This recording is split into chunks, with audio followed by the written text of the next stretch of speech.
Okay, when you first open Adobe Illustrator, this is the screen that you see. Now there's nothing much here apart from some menus that are blanked out at the moment, so I'm going to open up a document so we can see a few of the menus working. So I'm going to go to File and choose New. From there I've got lots of options. I'm going to actually go for an A4. I could choose lots of different things. I'm going to go for A4 and I'm going to go for a landscape view. I'm just going to click OK. Now this is basically my art board, sometimes it's referred to as a canvas, but basically it's the page that you're going to work on. Now that this page has been loaded, you can see that I've got a lot of menu options have become bright so I can use them. So I want to mention first of all on the left hand side, these are all the tools. Okay, now my toolbar can be made, it can be moved. If I grab the top of it I can move it around.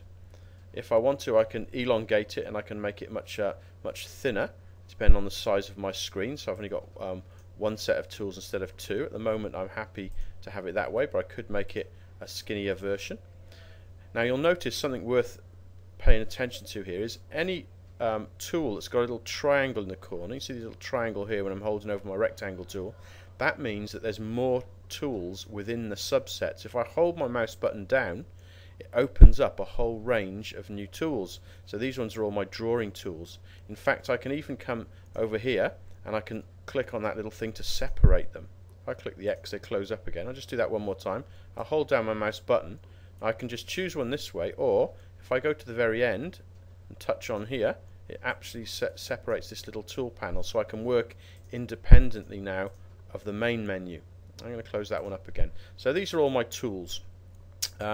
On my right hand side over here, these are called panels. Panels can be opened and closed.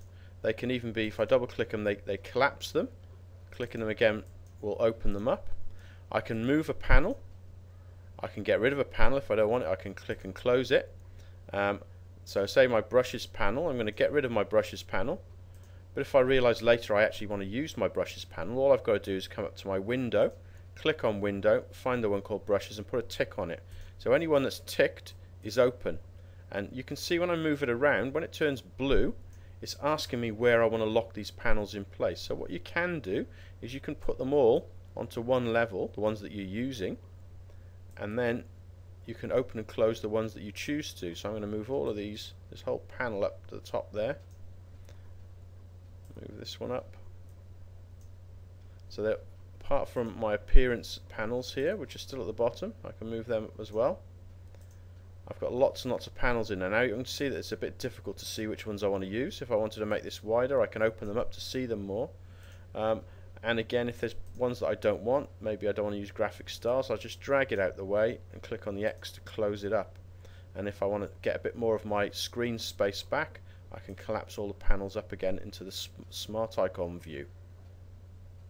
We need to basically make sure we know how they work. So I'm going to just draw a line here. I'm going to choose my line tool and I'm going to draw a line there.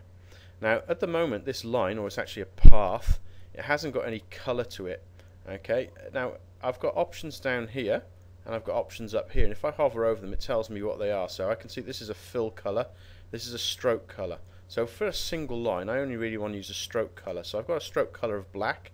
If I wanted to change that to a different colour, I've got different options of seeing my colour, but I'll choose a reddish colour here, and if I now click off it,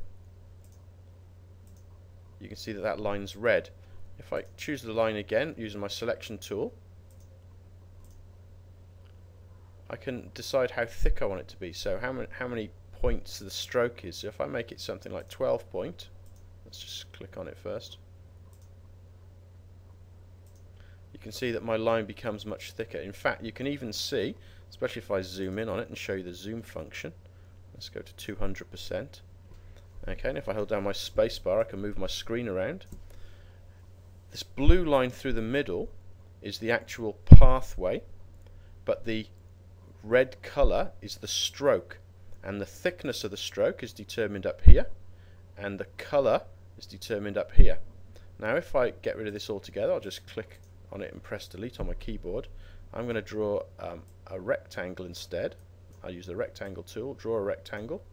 Now it's already got the same stroke thickness and colour from the last time.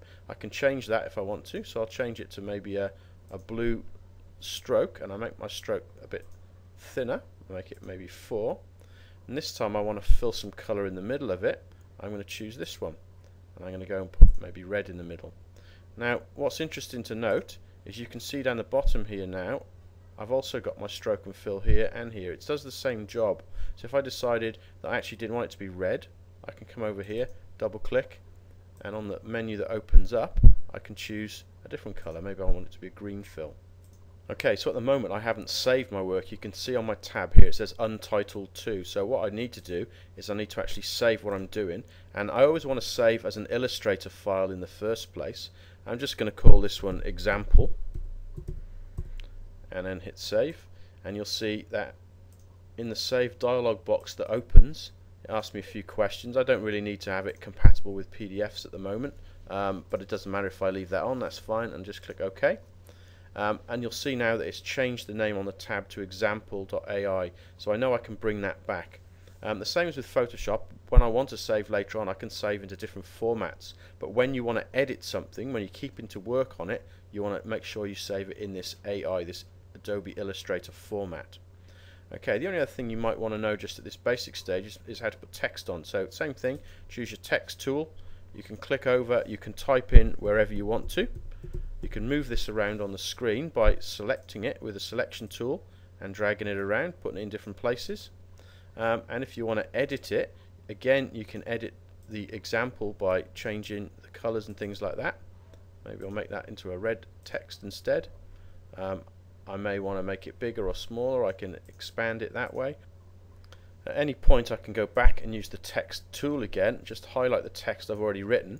Now at the top of my screen here I get a bunch of choices to do with the kind of font I'm using. So if I wanted to change it to a different font, if I wanted to change the colour or the size of it to a specific size, and so on, I can do this in the menu along here. So this menu is basically what's called context related. If I choose different tools, this set of choices along the top here also change to suit the tool I'm working with.